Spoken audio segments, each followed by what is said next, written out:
Some images defy sense. They were never meant to be captured, never meant to exist, and yet they are here. It's preserved like specimens, framed as though they belong in a museum. Step carefully.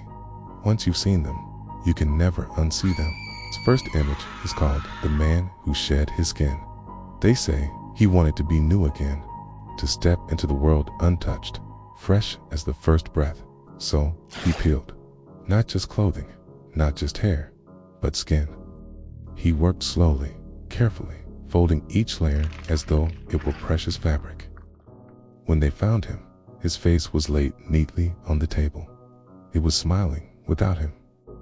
And the body in the corner had no mouth left to scream. The next is known as the Feast of Eyes. A banquet hall was set, though no one remembers who organized it. The table stretched endlessly, lined with silver platters. Each platter held eyes, human, animal, some too large or too small to belong to anything that should live. They blinked in unison, lashes trembling, pupils dilating. They watched the empty chairs as though waiting for guests. And when the candles guttered out, the sound of chewing filled the room, though no mouths could be seen. Here, we keep the mother of limbs. Once, she was said to be ordinary. A woman who lived, who loved, who lost. But each time she lost a child, something else grew. An arm at first, sprouting from the shoulder. Then another, curling out of her back. Now she carries dozens, a writhing halo of hands, reaching for anyone who comes close. They clutch at the air, at the walls, at themselves, always searching, always hungry for something to hold. This next piece is called The Mouths Beneath the Bed.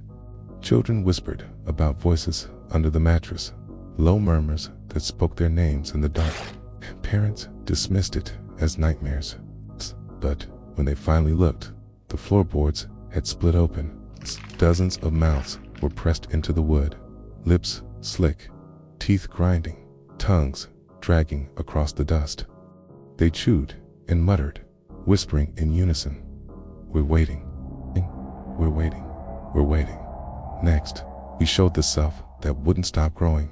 It began as a portrait, a painter rendering his own likeness, brushed to canvas.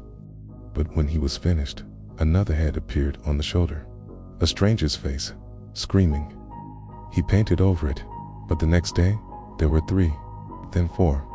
By the end, the canvas showed a figure wrapped in dozens of heads, each shrieking in agony, each trying to be the only one.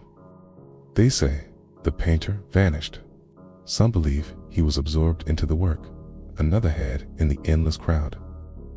In this frame, we preserve the hollow choir.